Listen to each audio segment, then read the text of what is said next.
Hey everyone, and welcome to the Dynamics 365 Practice Show. Today we have Beth Burrell talking about effective values and culture in the consulting industry, particularly around Microsoft Business Applications. We give a shout out to Chris Canepa. He was the one that reached out to me and recommended I get her on the show. So pleased I did. So much to learn, lessons to learn here from her. I feel if you're in the consulting part, maybe a functional architect or developer, you're going to find some interest into the programs run here. And if you run a practice, I think you'll get some insights to how you can run your practice more effectively by creating a great culture. I've talked about this crowd before, MapTasker. I'm working with them. And if you've got a field service team, this one's for you. Their solution enables businesses with field-based teams to lower their operating costs and increase productivity using the power of geospatial and location intelligence. Their field sales for Dynamics 365 product includes advanced capabilities that empowers effective territory management, optimized journey and route planning, and much more to enable companies with field-based teams to be at the top of their game. Field sales for Dynamics 365 also comes with their native iOS and Android apps, so feel free to download your copy today, get it free, go to the website, or go straight to Apple iTunes or Google Play stores for those apps. Anyhow, let's get on with the show. Remember, full show notes will be found at nz365guy.com/154.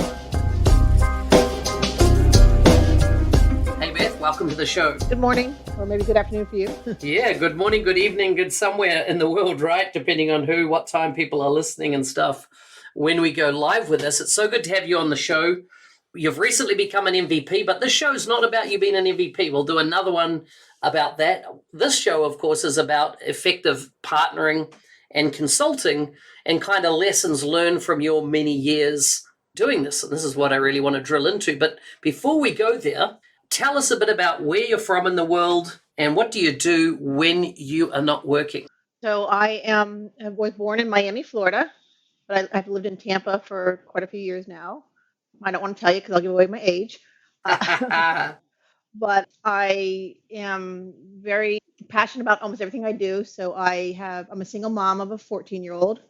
And, just like everything else, I'm a mama. I call it a mamaholic. When I'm not working, I spend a lot of time. He plays football. I watch his football games and do a lot of things. But I'm also very active. I like golf, anything on the water, sailing. Nice. And then I have my 3 dogs who I also spend a lot of time with because I work from home. Wow, that's a lot of dogs. Yeah, well, I'm a soft heart, they need a rescue and someone comes to me and I'm just at the point where I didn't want a third one, but she was homeless. So you took the dog in. I'm looking forward to moving back to New Zealand and getting a dog myself. Well, the good thing is they're happy for you whether you're going 5 minutes or 5 hours, right? Yeah. So good. Kids, not so much. Yeah, totally. So how did you get into tech? So I was in college and MIS was kind of fairly at the beginning stages. And one of my first jobs, I needed to work to help through college.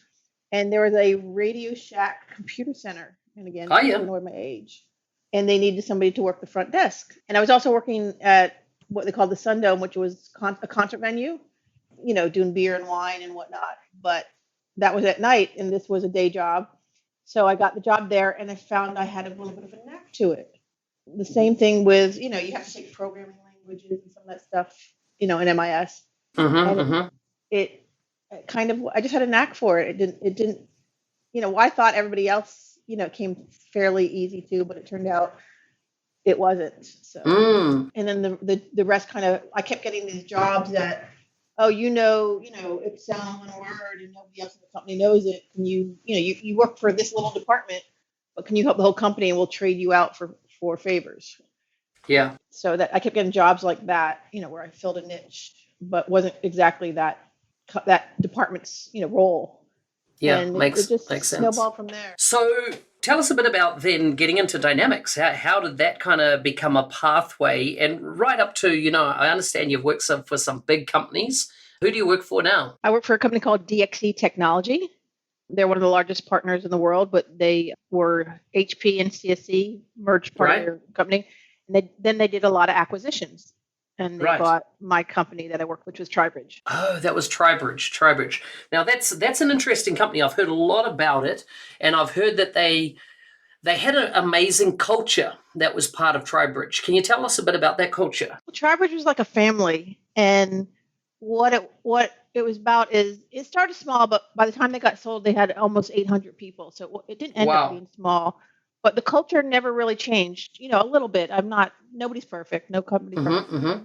but the people I worked with, my boss and my boss's boss, were like family. I still keep in touch with them today. Wow. They definitely take an interest in what you're interested in. So if say you're a report writer and you have interest of being, pre-sales, they help you along the path, and it might not be a formal way depending on what the company's doing, but, they had a mentoring program, both formally and informally. They had also coaches. Okay. And also once a year we got together as a team called Connect. And you made those, I've worked for several companies, and not every company you make those bonds where you're friends with people. And, because usually, I think you wrote an article where you categorize your life a little bit. You have your work people, and I think you had something out recently, right, about where you work. It's important to be friends with the people you work with, or have a Yeah, healthy relationship totally. with people you work with. And so that's even, you don't get along with everybody. Nobody gets along with everybody. But if you weren't happy in one area, there's always somewhere else to move, easily into that niche. Yeah. And my last boss, he let me, hey, you like to work with customers, you like technology.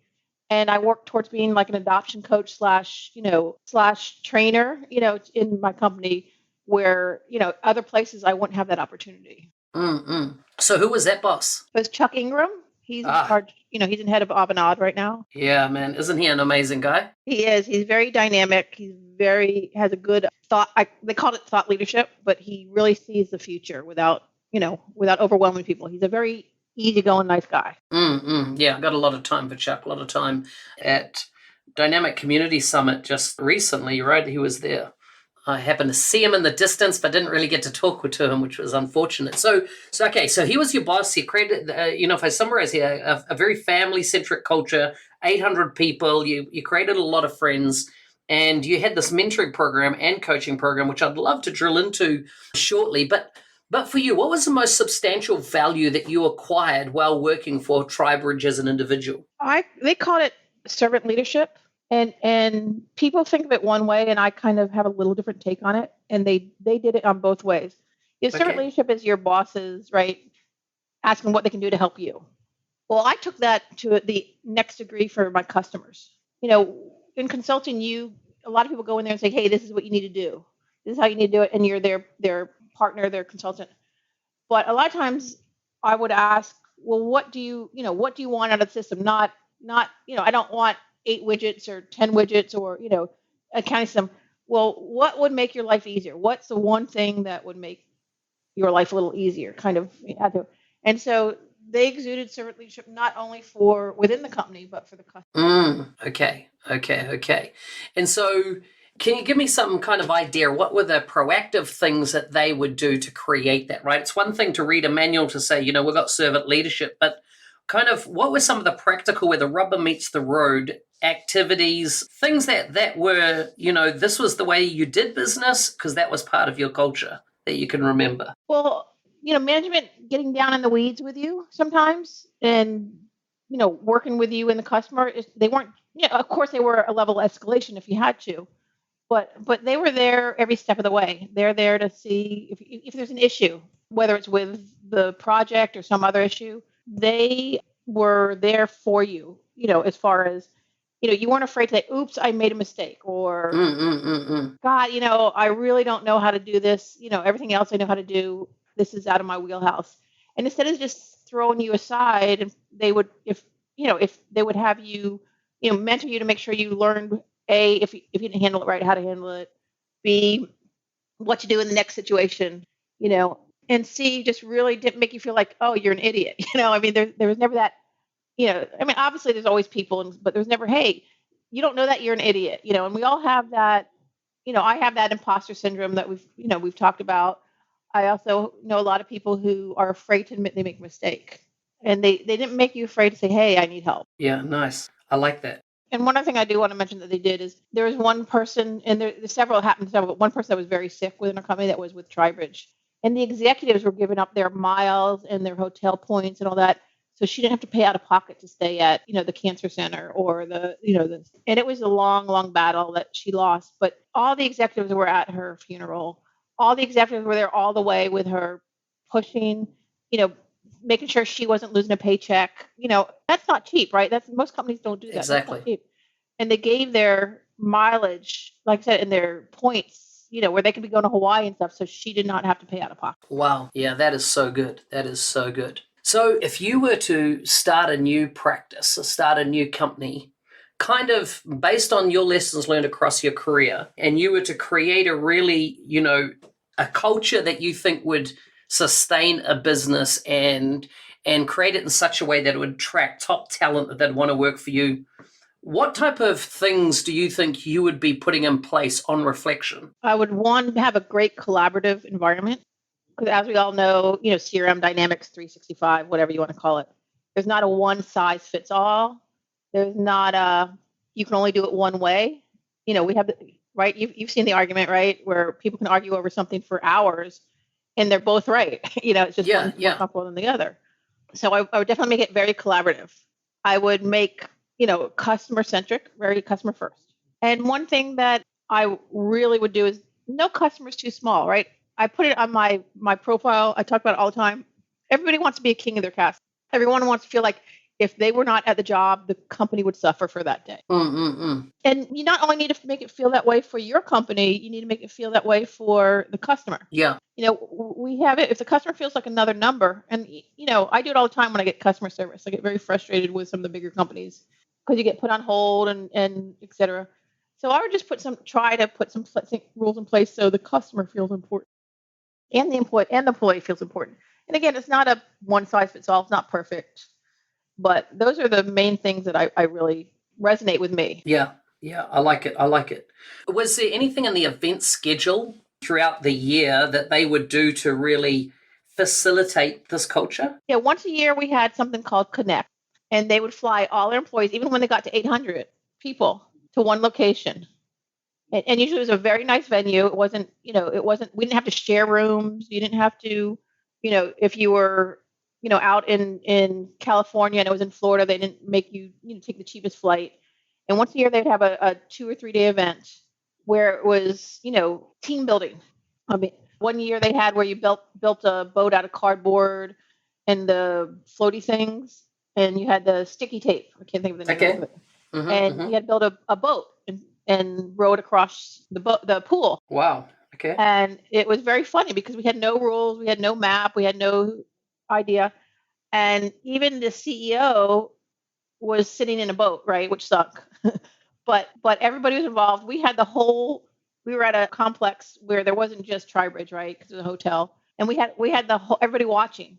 And it was such a great team event, and everybody was screaming and everyone was having fun, So it was team building. It wasn't just, hey, learn technology. It was team building. Yeah. I find it interesting what we've discussed so far. There's not really been a focus in anything you've said on the technology side. And so it seems to me one of the things they did was it teach the consulting part of being in this IT sector, like the soft skills, how to engage with the customer, how to, really drill in and understand the needs of the customer. How is that kind of taught and brought out in what you did? Well, there's several ways. They, as all partners do, they, wanted to make sure you were trained and had the certifications. But we had a Tribridge Academy. We call it Tribridge Academy. And they would hire some of the best skills out of college. And for 90 days, they didn't have any work or billability. They would train and learn the product. And they didn't have dynamic skills. They might have been from the accounting or IT, or, we had some people from other areas, marketing and whatnot. And they would go through this 90-day mentor, academy. Yeah. And that's how they would train them. There's some soft skills that they don't learn in there, but that comes with maturity, right? And skill set. And they would all get, like I said, they all would get a mentor and a coach. Yep. So the mentor was kind of someone they can go to for any problems. Hey, this person's being really not nice, or I'm really struggling with this piece. And then they have a coach who would help them with the product. Mm-hmm. And as you know, nobody learns a product by just passing a test or taking a class. You have Correct. real life. So they would be, listen on the calls. They would listen on some of the calls with the customers. And as they matured, they would let them fly out to customers. It wasn't billable, so it was on Tribridge's dime. And just be I call them flies on the wall, right? Where they can just listen and hear. And, it was amazing because you give people the responsibility and they live up to the expectation. Yeah, that's a good one. And there was very few that did not live up to your expectation. That's interesting. And then, slowly they became a junior consultant. And, some of the best people I have now have probably not been out of the academy, more than 2 years, I think is when Tribridge got bought out. But yeah. And they're some of the best consultants I've ever worked with. That is so good. That is so good. So you've talked about this 90-day program, which was for graduates coming through where they weren't billing. They were assigned a coach and they were assigned a mentor. How did people progress within their careers in the organization? Was there a clear progression path?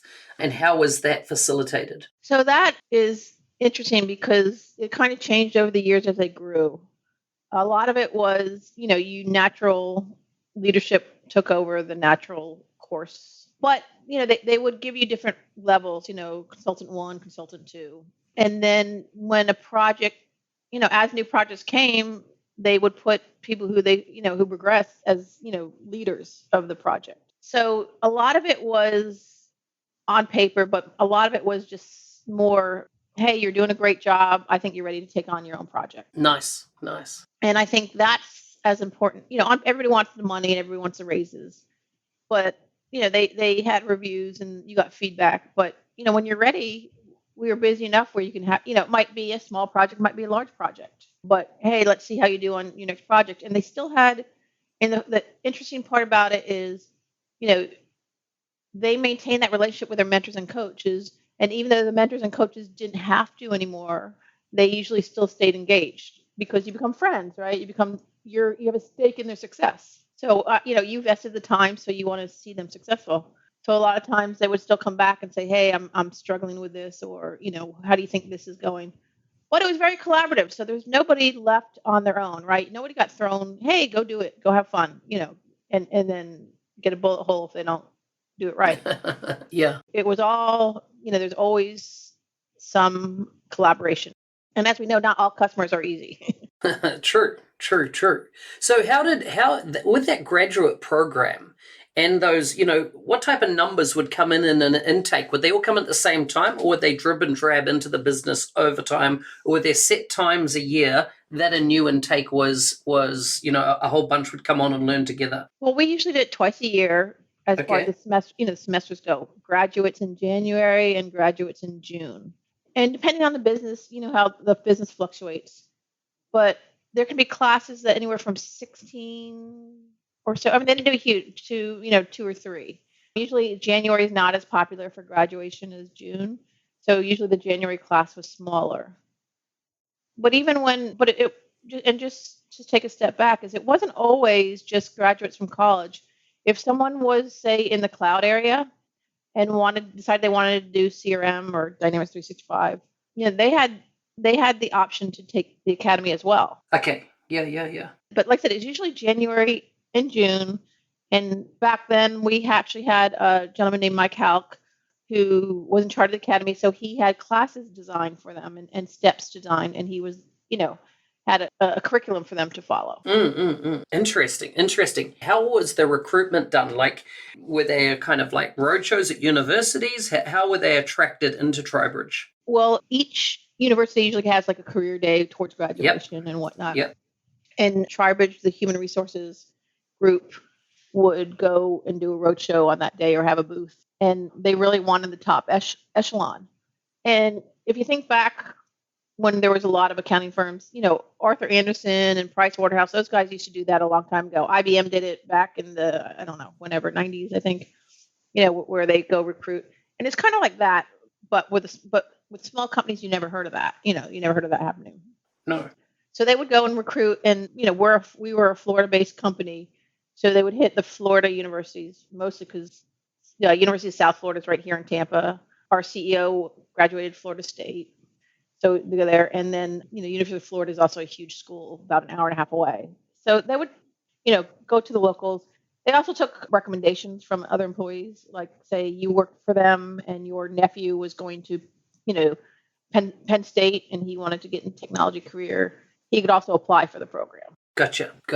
Okay, so that's very interesting because I think the big type of consulting firms, they still do that. In my experience, I worked for a company that did very similar to a thing, would engage with the universities within that region and, take a range of grads in. And what I found is it became extremely loyal to the organization as well when they came in from school. So that's an interesting process. So can you break down a bit more for me what that first 90 days look like for a grad coming in? So when they first came in, obviously there's a lot of intro to the paperwork and what a company is about. But they would start with spending time learning what the business is. This is what consulting is about. This is what pre-sales does. This is what, the architect does. This is what the, technical consultant does. And so they'd go through the process of each role, and they would also start getting little tasks. Okay, let's spin up a trial, or and here's a couple tasks. Let's create a field, an entity, because you got to realize these people don't know. I mean, you've been in the business enough. Someone says entity, and you know exactly what they're talking about. Correct. Yeah. But you say entity to them, and they're like, they have that deer in headlight look. Oh my God, what don't I know? What do I know? And the other funny part is, out of college, they're so used to taking notes that they're taking notes on everything. And it's not a bad thing, but I just laugh because I remember being in a meeting with them and they're taking notes on everything I say. It was kind of uncomfortable for me because I'm like, I'm not saying anything that important that you need to take notes, just take notes on the technology. But so they would start with, the roles and what consulting is. And then they would kind of get a feel for what people were interested in. So say you more were on the lines of a programmer. So you would have a technical path. So they would, start with the basics. Let's learn the basics of Dynamics 365. And just, we at the time, Tribridge did GP and SL and all those other things. So there were some ERP people there. So they would start learning the basics of the product. But it wasn't like an 8-hour day of learning the product. They would learn some of it, and then they would start listening on calls right away. And then they would meet every week with their coaches and their mentors, different times to answer questions. And what you find is some of the stuff we take for granted, you and I take for granted, is so new to them that, you almost, it's refreshing to me because that it infuses that newness in you. It's kind of like going to Disney World, right? The 10th time you go, you're not as excited as the first time. But when you go with a young kid who's never been, you're almost excited to watch them, exactly experience it. Yeah. And that's what it brought for me. I love talking to the new, I shouldn't call them kids, but I keep calling them kids, the new guys out of college, because they have that enthusiasm that we used to have when we were younger. Like, oh my God, look at this. Yeah. And so you'd be surprised how quickly that 90 days goes. So the first month is just introduced into everything. The second month is pretty much starting to give them real exercises to do, right? Create a workflow, creating real life scenarios. A lot of times, we would take an old project and kind of walk through that without giving the name, of course, of the customer. And then the last month is usually, hey, getting them on board, starting to help, maybe writing reports or doing, the unit testing. The best way, you sit and give them test scripts, let them run through the test scripts, they start learning the product. Yeah. And then, like I said, after the 90 days, it's not like they're done training. They're just done being, then they have to start being billable and go through that process. Yeah. I like this. I like the structure to it. It was great. It went by a lot quicker than you would think. 90 days tends to be long, and they were dying to be out in the field, right? By the day 90, they're ready to, they probably already maybe flew out somewhere or been on the phone several times. So they're ready to show that they can do it. Nice. So tell me about the role specifically of the mentor rather than the coach. What was their specific role? What type of frequency of engagement would they have with their mentee? So it was once a week. It should be once a week. It could be more, depending. Some people need a little more hand holding than others. And it was several ways. It was you're their friend, their colleague, and their mentor. So you would have a conversation. You get to know somebody, and a good mentor got to know somebody's name and their family and their other things. So it becomes a friend in the culture that we had. And so they would meet once a week. They would talk about what challenge they have. They would talk about, maybe what concerns, because it seems there's a lot of similar concerns with all the new entries, right? Oh my God, am I good enough? This is going at a fast pace. Do you think I can learn the product? Or maybe your interest, right? Maybe you decide you're more interested in programming than pre-sales and you're on a pre-sales path. Talk about the best way to go down the path that you want to go. And then also set some realistic expectations because, I don't know about you, but I came out of college thinking I was going to rule the world, right? I was going to be a president by blah, blah, blah, So, just help them along the steps. It was also, anything personal, like, hey, I'm having trouble with this, or hey, I'm frustrated with that, or if they're having some challenges with personalities, because as you and I know, a lot of that comes with maturity. You might hit head on with somebody and you just know how to handle it, right? Talk to them about the best way to handle it.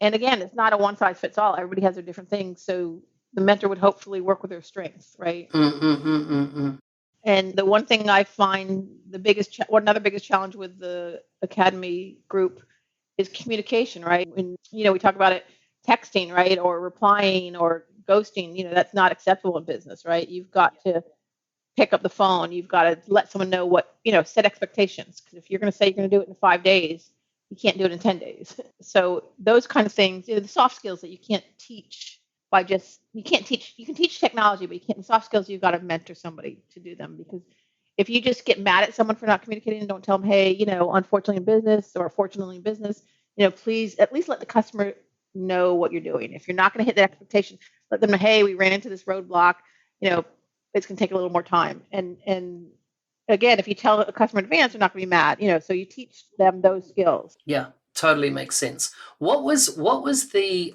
expectations around those grads when it came to certification? Did they need to meet a certain level of getting certified in that time, or how did that work? Yes, they would want them to have at least, by the 90 days, have at least 2 certifications, I believe it was. Yep. But again, if someone didn't get it, there wasn't like you're fired or, but they wanted, there's a win-win situation there, right? So it was usually 2 certifications by the end of the 90 days. And again, it depended on what way what direction they wanted to go and which certifications they wanted. Obviously, some are easier than others. And they gave them the tools to study for the certification because that was part of their training. You have, they're not keeping them busy 40 hours. They're not sitting on top of them 40 hours a day. They are keeping them busy 40 hours a week, but they're not. They're not instructing them to every minute of the day. So they would give them a bunch of things, and they're learning to work independently. And that's one thing that a lot of the academy graduates don't know how to do is work independently without getting direction. So they would learn. This is another thing the mentor would do: learn how to utilize your time. Some people work better at 10 o'clock at night than they do at 10 o'clock in the morning, right? Yeah. And that's the fun part about consulting. So they let them, do some of that. But the certifications were very important for sure. Yeah. So then what was the role of the coach? So the coach was more of a technical person.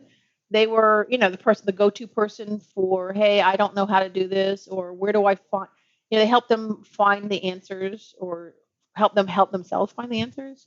It's kind of like, my saying, if my boyfriend drives me to the store, I won't know how to get there. But if I drive myself, then I'll remember how to get there. So it's teaching them. The coach would help them with the technology, where to find things, encourage them to try things that was out of their wheelhouse. Because there's those people that dive right in, and then there's people who wait for you to to tell them to dive in. Yeah, exactly. And so the coaches were more technical coaches. Again, a coach could be a mentor as well. I mean, it kind of had a gray line in there. Yeah, I could imagine. But you made sure you had someone technical as a coach. Yeah.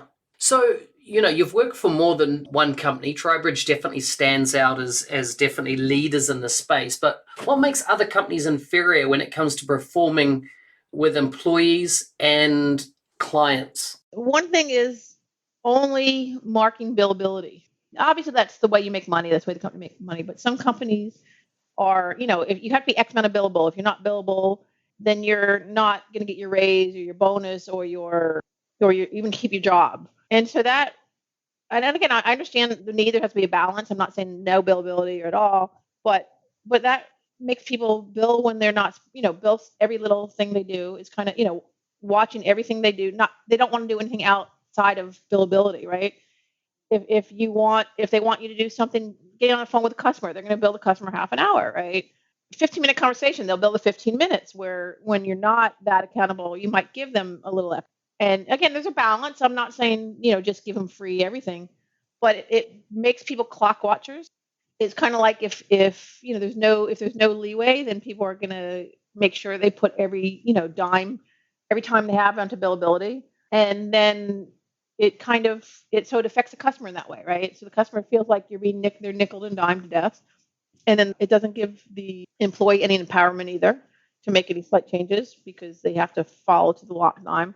And again, I'm not saying go rogue.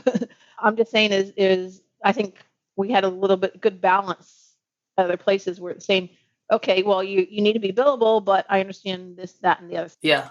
Yeah. So it becomes a point where the other thing is that, when you become just a number, when, your boss's boss have no idea who you are or care. Yeah. And then, the other thing is micromanaging, right? Is okay, what did you do from 8 to 8:01? Okay, you did your expense report, and there's this $2 that doesn't make sense. I'm rejecting the whole thing. And so that's, as an employee, those kind of companies are frustrating. So, you want to work with good people, but you also want to be treated like an adult. Yeah. So good. So it's interesting that you say that in that order, because I'm reading a book at the moment by Ben Horowitz, and he wrote a book called The Hard Thing About Hard Things. And in that book, he, I don't know if you know the guy, but very successful, through in the IT industry, this guy, and created billion-dollar companies, right? It was the CEO of these billion-dollar companies more than once. And he has a whole thing that he said the correct order in business is take care of the people and the product next, and then the profits in that order. So his whole thing was people, product, profit. So in other words, focus on the people, the product, how you're engaging with the customer, that type of thing, and the profit will come. But it seems that, I've worked with companies in a similar situation that you're describing there, where it's definitely very focused on the profit, the front end, and then it's probably the customer next, or the product in the situation, or then the actual employees of the business last of all, right? Which is a very weird, almost counterintuitive, even though I can see they're just chasing, the shareholder, they're appealing to their shareholders by focusing purely on profit. Right. And what I would like, I've not looked at the statistics, but are they more profitable than the companies that have, the good, that work the other way around? Culture? Yeah. Because I don't always see that, right? I don't always see, you hear about the stocks going down and people get laid off, or stocks going up, but people don't get raises when the stocks go up, right? So I don't know that I've seen statistics that show that they are more profitable than the ones. I would think not. I think it's a game, because you see companies that are very profitable that have a great culture. Yeah, exactly. Right. And so, with companies like Tribridge, you don't mind working the extra hours, because they're going to say, okay, we'll take Friday off, or take a couple hours Friday, without worrying that you're not billable on Friday. Yeah, makes sense. So they think of the people. So what about things like bench time? Do you see a lot of companies where they're just focused, in your experience across your career, where they're just focused purely on, the utilization? I've seen ridiculous numbers like 90, 95%. And then I've seen off the Richter scale where staff are constantly being, billed at 110%, which is, because they're double dipping, if you like, across multiple projects and working crazy hours. What are your thoughts? Well, that's a frustrating part to me, because I understand billability, but there has to be a work-life balance. Yeah. B is things happen. You can be on the bench as long as you're productive. Like when I'm on the bench, I'll whatever study for exam or listen to podcasts, or there's always something to learn. And then, but a lot of companies now, that's all they worry about is billability. If you're not, my company's not as high as 90-something%, so that's a good thing. But if you're not 95%, then you're not doing something right. But what happens when customers put things on hold because you can't, nothing, or a project does get behind because of some nuance, right? Microsoft comes up with a new patch that changes, not that they ever do that, right? I'm joking, but that changes something slightly. or their direction changes, slightly. So things kind of got to be rethought out, and it wasn't part of the original statement of work. Yeah. Yeah. So it's very frustrating because, I mean, again, there's no one size fits all. There are some people that'll hide behind the bench all day long, but most people want to work. Most people want to put their time in. Most people, I always say you don't have to go the extra mile, but at least go the mile. And most people I meet want to go that mile. I'm not going to say they all want to go the extra mile, but they all want to go that mile and do their job. And so they're not on the bench because they want to be. They're on the bench because there's no need. And the company has to help them successful. So if their project gets put on hold, put them on another project or put them, it's got to be a collaborative, a team effort, because they don't know what business is going on in the rest of the companies. They've just been working on their project. So the company really has to help them. If they don't want them on the bench, they have to help them be successful. So true. So true. And that's a frustrating part in a lot of companies. Agreed. Beth, it's been great talking to you. I've got to thank Chris, who was it? Chris Canepa, who logged into my website, sent me a form and said, I got to get you on the show and have a chat. I'm really pleased that I did that. I'd like to wrap up with a few quick fire questions for you. Now, these are not business questions. They're designed to put you on the spot, and really the first thing that comes to mind, everyone goes, uh-oh. Are you ready for them? I am. Okay, the first one would be, would you rather date someone you met online or go on a blind date? Oh, boy. It depends. It depends. Good answer. You've used your one depends, okay? Next one. If you could meet any historical figure, who would you choose and why? I think it would be Ben Franklin. Okay. Why? He thought outside the box. He invented so many things. I mean, again, it's history, so who knows what real, but by accident, or he wasn't afraid to try something new. And he wasn't a huge political figure, according to history. And that's similar. I love to see how he ticks. Yeah, I like it. What was the first concert you ever went to? Oh, boy. The group called Pet Shop Boys. Oh, yeah. Yeah, they're good, man. I remember them. And we were like 10 rows out. And I'm not very good with the huge crowd, so I get a little intimidated, but it was a lot of fun. Awesome. What was your first job? My first job ever, Ever. So it might have only been 10. Yeah, no, I was 13. I worked at a bakery. Wow, that is young. And then when I was 15, I worked at a movie theater for a long, long time. I thought I was going to be a movie theater manager. That was my career. What are some of your personal rules that you refuse to break? Well, my integrity is my rule. Anybody who I don't lie. I mean, you have the white lies, right? Oh, you look good today or whatever. But my integrity, my son comes first. Yeah. And, those are my two.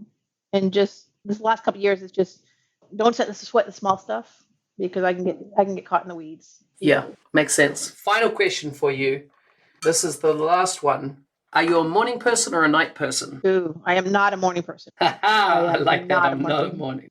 Okay. 10 o'clock is like, I'm up early because of, life. Yep. But usually if I haven't had my coffee, you don't want to talk to me. Beth, it's been great having you on the show and chatting with you. Who would you recommend as a guest on a future podcast? Anyone that's come across your career that you think, you know what, it would be good to listen to what they have to say on air about, particularly, maybe their experiences in the whole, dynamic space, projects, running businesses, etc. So I have two people, I think. One who recently has come into my dynamic space, and I think the world of him. Hopefully he'll be a future MVP. But Todd Mercer. Yeah, Todd, I agree. Yeah, I think he's amazing, and he's so personable. Mm-hmm. And then I don't know if you know Katie Quigley. No, Microsoft, I don't. And I can make introductions. But Katie Quigley actually worked for Microsoft, and she was in a different space. But about a year and a half ago, she got into the dynamics. She's like a senior director of marketing, or so. I'm sorry, Katie, if I've paid. But she is in the dynamic space, and she's also a big advocate for the women in technology. Excellent. She's the most humble person you'll meet, but she's very impactful. Mm-hmm. I like it. She's kind of someone I would love to be in the future. I love it. Thank you so much. Yes, please introduce me to those. LinkedIn's probably the best way to do that. Beth, if people want to connect with you online, are you on Twitter, or LinkedIn, where can they find you? I am on Twitter at bcohen26, and Cohen with my maiden name. So it's bcohen. And then on LinkedIn, it's, if you just look for Beth Burrell, that's where you find me. Those are the two. I'm more on LinkedIn than I am on Twitter, but happy to connect with anybody.